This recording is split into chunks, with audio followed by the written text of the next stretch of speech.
औज़ुबिल्लाहिमिनश्शैतानिर्रजीम बिस्मिल्लाहिर्रहमानिर्रहीम। अस्सलाम वालेकुम स्टूडेंट्स, उम्मीद है कि आप सब लोग खैरियत से होंगे।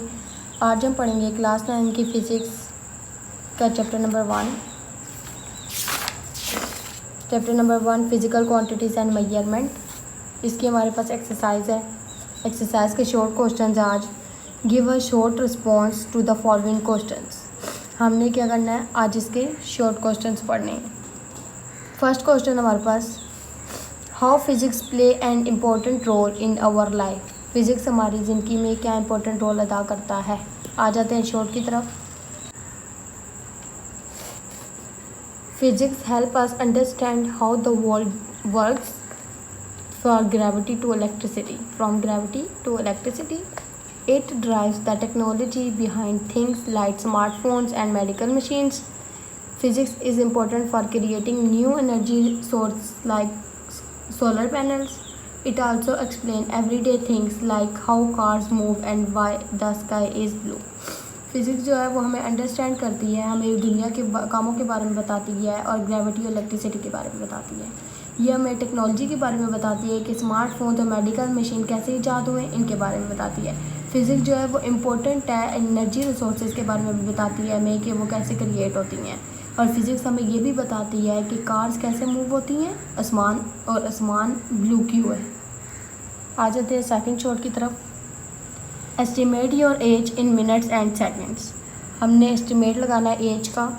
आपकी जितनी भी एज है, अमूमन बच्चों की 14 एज होती है, तो इसलिए मैंने 14 रखी है। ये देखें, I am 14 years old. Estimate your age in minutes and second. 14 year age को हमने किससे मल्टीप्लाई करना है, पहले डेज से, क्योंकि डेज़ है ना हमारे पास 365 डेज़। हमने उससे मल्टीप्लाई किया, उसका जो आंसर आया, एक डेज़ में कितने हॉर्स होते हैं 24, उससे मल्टीप्लाई किया। 24 हॉर्स, एक घंटे में कितने मिनट्स होते हैं 60, उससे मल्टीप्लाई किया। फिर जो आंसर आया 60 सेकंड से मल्टीप्लाई किया और ये हमारे पास टोटल सेकंड्स आ गए। पहले मिनट्स में बताया क्योंकि मिनट्स में पूछा था, फिर सेकंड्स में बताया, मिनट्स को सेकंड में कन्वर्ट किया। जो हमारी एज होगी उसको सबसे पहले हमने मल्टीप्लाई करना है डेज से, फिर मल्टीप्लाई करना है हॉर्स से, फिर मल्टीप्लाई करना है मिनट से, फिर मल्टीप्लाई करना है सेकंड से, और हमारा आंसर निकल आएगा। क्वेश्चन नंबर 3 है short. Write base quantities are involve in this derived physical quantities, force, pressure, power and charge. तो आ जाते हैं शॉर्ट क्वेश्चन 3 की तरफ। फर्स्ट पहले हमारे क्या है, force. As force unit is newton और kilogram per metre square. It is evident that mass, length and time are involved. उसके बाद है pressure. As pressure unit is newton per metre और kilogram per metre square. It is evident that mass, length and time are involved. जैसे mass ही है, length ही है और time. Power. As power unit is watt और metre kilogram metre square plus second cube. It is evident that mass, length and time are involve. As power, आगे आ जाते हैं charge. As power unit is Q और as ampere second. It is evident that current and time are involve. ये हमारा third question है। उसके बाद आ जाते हैं फोर्थ पे। Show that prefix micro is 1000 times smaller than prefix milli. हमें बताना है कि प्रीफिक्स माइक्रो क्या 1000 दैन स्मॉलर है प्रीफिक्स मिली से, शो करना है। यहाँ पे हमारे पास क्वेश्चन 4 है। Show that prefix micro is 1000 than smaller than prefix milli. हमने क्या करना है, सबसे पहले मिली को जानना है। मिली क्या है हमारे पास, -3 है, और माइक्रो क्या है -6। 10 मल्टीप्लाई बाई -6। उसके बाद आ जाते हैं, हमने माइक्रो से स्टार्ट करना है। माइक्रो इज इक्वल 10 फिर उसको मल्टीप्लाई करना है 10⁻³ से और मल्टीप्लाई करना है 10⁻³ से। +3 से भी करना है और -3 से भी करना है। हमने क्या करना है, इसको +3 से भी करना है और -3 से भी करना है। तो यहाँ पे हम आ जाते हैं, ये हमने क्या किया, -3 और +3 को इकट्ठा किया, तो हमारे पास क्या बचा, -3 हो गया, 10⁻³ हो गया हमारे पास। और फिर हमने क्या किया कि -3 था तो इसको नीचे उतार दिए, तो 10⁻1/10³ बन गया। और हाँ, और ये जो हमारे पास -3 था ना, ये हमारे पास ये बन गया मिली। ये हमारे पास क्या बन गया? मिली। हमने क्या किया? मल्टीप्लाई किया +3 भी, मल्टीप्लाई किया -3 भी। -3 हमारे पास मिली बन गया, और ये 6 में -6 में +3 हुआ तो -3 बन गया, ठीक है। और ये -3 था तो नीचे आके +3 हो गया, तो ये हमारे पास बन गया 1000, 1/1000 times milli. Micro is equal to 1/1000 milli. ये आपको आई होप समझ आ गई होगी। क्वेश्चन नंबर 5 है हमारे पास, justified that displacement is a vector quantity well energy is a scalar quantity. हमने बताना है कि प्रूव करना है कि डिस्प्लेसमेंट जो है वो हमारे पास वेक्टर क्वांटिटी है और एनर्जी हमारे पास स्केलर क्वांटिटी है। तो यहाँ जाते हैं। Displacement has both magnitude and directions measuring the change in position from the starting point two the end point. Displacement वो होता है जो अपने मैग्नीट्यूड और डायरेक्शन के बारे में बताता है, और वो पॉइंट है जो हमारा शुरू से आखिर तक होता है वो कैसे चेंज हो रहा है उसको मेजर करता है। उसके बाद है for example, walking 5 metre north from your starting point result in a displacement of 5 metre north. जो रिजल्ट है डिस्प्लेसमेंट का वो क्या है? 5 मीटर नॉर्थ से, क्योंकि हमने चलना कहाँ से स्टार्ट किया था? 5 मीटर नॉर्थ से। Energy is the ability to do work. Energy हमारे पास क्या है? हमें वर्क करने की एबिलिटी देता है, हमें वर्क करने की ताकत देता है। For example, whether you lift a box upward और पुश इट साइडवे। आपके पास एक लिफ्ट बॉक्स है पड़ा हुआ है और आप उसको पुश कर रहे हैं, अपवर्ड आगे पड़ा हुआ है, उसको पुश कर रहे हैं। The amount of energy is scalar quantity. तो वो जो एनर्जी है हमारी वो स्केलर है, and does not have a directional component. और वो डायरेक्शनल कंपोनेंट नहीं है, इसीलिए वो हमारे पास स्केलर है। क्योंकि कोई डब्बा पड़ा होगा तो वो स्केलर की तरह पड़ा होगा, क्योंकि वो डायरेक्शनल तो नहीं है, इसीलिए हमारे पास डायरेक्शनल जो एनर्जी है वो स्केलर क्वांटिटी है, और डिस्प्लेसमेंट जो है वो वेक्टर क्वांटिटी है। क्वेश्चन नंबर 6 है, screw gauge can give more precise length than vernier calliper. Briefly I explain why. हमने बताना है कि स्क्रू गेज जो है वो मोर प्रिसाइज क्यों है वर्नियर कैलिपर से। तो यहाँ पे आते हैं, आंसर क्या है 6 का? Least count is 0.1 millimetre for vernier calliper and 0.01 millimetre for micrometer screw gauge. Thus, measurement taken by micrometer screw gauge are the most precise than the vernier caliper. जो लीस्ट काउंट है वो 0.1 millimetre vernier caliper है, जबकि least count 0.01 millimetre screw gauge है।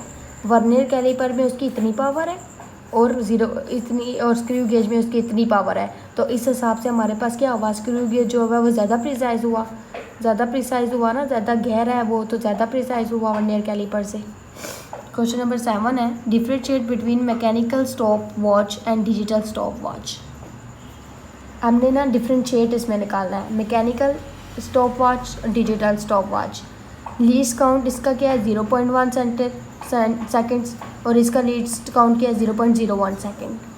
It has 2 circular dials, a large circular dial in which a second hand of watch rotates and a small minute hand of watch rotates। वो कह रहे हैं इसके 2 circular dial होते हैं, एक ये और ये सर्कुलर डायल है हमारे पास, और लार्ज वाला सर्कुलर डायल जो है वो सेकंड्स की तरफ होता है, और जो स्मॉल वाला वो मिनट्स की तरफ होता है, ये मिनट्स और ये सेकंड्स।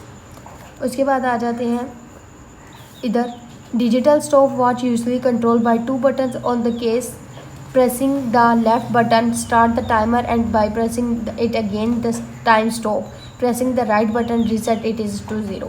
वो कह रहे हैं डिजिटल बटन वो जो होता है वो 2 बटन में कंट्रोल करता है। जो लेफ्ट बटन है आप वहाँ से स्टार्ट भी करते हैं, उसी से एंड भी करते हैं, लेकिन जो राइट साइड पे बटन है आप उससे 0 कर देते हैं उसे। तीसरा पॉइंट है, use to measure interval of time. इधर हमें इंटरवल ऑफ टाइम मैयर करना होता है, और use to measure interval of time, दोनों में हमें टाइम मैयर करना होता है। यहाँ पे भी हम टाइम देखते हैं और यहाँ पे भी हम टाइम देखते हैं। क्वेश्चन नंबर 8 है हमारे पास, how measuring cylinder is use to measure volume of an irregular shape stone. वो कह रहा है एक सिलेंडर कैसे मैयर कर सकता है एक इरेगुलर शेप स्टोन को कैसे मैयर कर सकता है। क्वेश्चन नंबर 8 है हमारे पास, measuring cylinder can be used for a measuring the volume of an irregular solid body such as metallic object। वो कह रहा है कि ये सिलेंडर जो है वो अपने इंस्ट्रूमेंट को मैयर करने के लिए जो वॉल्यूम मैयर करेगा वो क्या होगा? सॉलिड बॉडी होगी, जो मेटल का बना हुआ ऑब्जेक्ट होता है। When the object is completely immersed the volume of the water is read again. जब ऑब्जेक्ट जो है वो कम्प्लीटली डिज़ोल्व हो जाएगा, इमर्स्ड हो जाएगा, तो वॉल्यूम जो वाटर की वॉल्यूम है उसे हम रीड करेंगे again. The volume of the object is found by subtracting the first reading from the second. जो हमारी वॉल्यूम आएगा वो पहली जो हमने फर्स्ट रीडिंग ली होगी उसमें से माइनस किया जाएगा। जो हमारी फर्स्ट रीडिंग आएगी उसमें से माइनस किया जाएगा। ये हमारे पास क्या होगा, फिर उसकी वॉल्यूम निकल आएगा। क्वेश्चन नंबर 9 है हमारे पास, what precaution should be keeped in mind well taking measurement used measuring cylinder. वो कह रहे हैं आपके माइंड में क्या प्रिकॉशंस आती है जब आप मेजरमेंट करते हैं मेजरिंग सिलेंडर की। आ जाते हैं आंसर की तरफ। ये हमारे पास है 9, well using a measuring cylinder it must be kept vertical on a plane surface. वो कह रहे हैं जब भी मेजर करते हैं सिलेंडर को तो वो वर्टिकल प्लेन फेस में किया जाता है, सरफेस में किया जाता है, सीधी जगह पे किया जाता है। The meniscus of the most liquid curve downward while the meniscus of the mercury curve upward. जो कह रहे हैं जब लिक्विड्स है वो ऊपर की तरफ जाता है और जो मर्करी कर्व है वो नीचे की तरफ आती है। The correct method to note the level of a liquid in the cylinder is to keep the eye at the same level as the meniscus of the liquid. वो कह रहे हैं जो करेक्ट मेथड है हमें लिक्विड सिलेंडर को देखने का, उसे आंखों से देखने का, वो क्या है, मेनिकस ऑफ द लिक्विड। इसके ज़रिए हम उसे देख सकते हैं। क्वेश्चन नंबर 10 हमारे पास, why do we need to consider significant digital in measurement. वो कह रहे हैं आपको क्यों ज़रूरत पड़ती है सिग्निफिकेंट डिजिटल की मेजरमेंट करने के लिए। तो यहाँ पे आ जाते हैं क्वेश्चन नंबर 10 पे, measurement accuracy. Significant digit show how exact a measurement is. Significant measurement accuracy जो है वो हमें बताती है कि सिग्निफिकेंट डिजिट आखिर मेजरमेंट है क्या, एग्जैक्ट बताती है। इसके बाद error awareness the help us understand if the might be a small mistake in our measurement. अगर हमें ये समझने में आसानी होती है, मदद देती है कि हमारी कोई भी छोटी मिस्टेक मेजरमेंट में ना हो। उसके बाद math clarity using the right number keeps our math clearance and और एक्यूरेट। जो मैथ क्लैरिटी क्या है कि इसमें हम मैथ को क्लियर और एक्यूरेट हम पढ़ सकते हैं। Following rules it is important to use them correctly in science to make sure everyone understand our result. ये इंपॉर्टेंट है कि हम हमारी साइंस करेक्टली हो और हर कोई हमारे आंसर को अंडरस्टैंड कर सके। क्वेश्चन नंबर 11 है, how random error can be reduce. Random error कैसे रिड्यूस होता है। To increase precise take repeated measurement. हम दोबारा अपनी मेजरमेंट को रिपीट करें एंड यूज़ द एवरेज और उसकी एवरेज को यूज़ करें। मेंटेनिंग कंसिस्टेंट कंडीशंस और मेंटेन करें अपनी कंसिस्टेंट कंडीशंस को, जैसे temperature, humidity, reduce random error. इससे हमारी रैंडम एरर्स कम होती हैं। उसके बाद proper training and technique can also help reduce. अगर हम प्रॉपर ट्रेनिंग और टेक्निक लें तो हमारी जो रैंडम एरर्स हैं वो रिड्यूस हो जाती हैं। क्वेश्चन नंबर 12 है, differentiate between precision and accuracy. ये हमारे पास प्रिसीजन और एक्यूरेसी है। Focus on repeatedly and consistently, focus on correctness and closeness on the true value. ये हमें रिपीट करवाता है और उस पर गौर करवाता है। ये हमें करेक्ट करवाता है वैल्यू को और उसके करीब करीब जाता है। Measures how close individual measurement to each other. ये क्या करता है कि हर एक वैल्यू के क्लोज जाने की कोशिश करता है। Measurement how close a single measurement, और ये क्या देता है, सिंगल मेजरमेंट देता है। ये क्लोज जाता है, ये सिंगल देता है। Consisting hitting near the same spot on the target. ये जो है मतलब हाइट का नियर द स्पॉट, टारगेट के करीब करीब, लेकिन हाइटिंग द बल आइज ऑन द टारगेट। वो जो होती है हमारा जो नज़र होती है वो सिर्फ टारगेट पे होती है। ये टारगेट के करीब करीब, ये टारगेट पे, ये एक्यूरेट है। हमारी शॉर्ट क्वेश्चंस मुकम्मल हुए। अगर आपको इसमें कोई भी कन्फ्यूजन है तो आप मुझे ज़रूर बताएं। ओके, अल्लाह हाफ़िज़। प्लीज़ मेरे चैनल को सब्सक्राइब करें।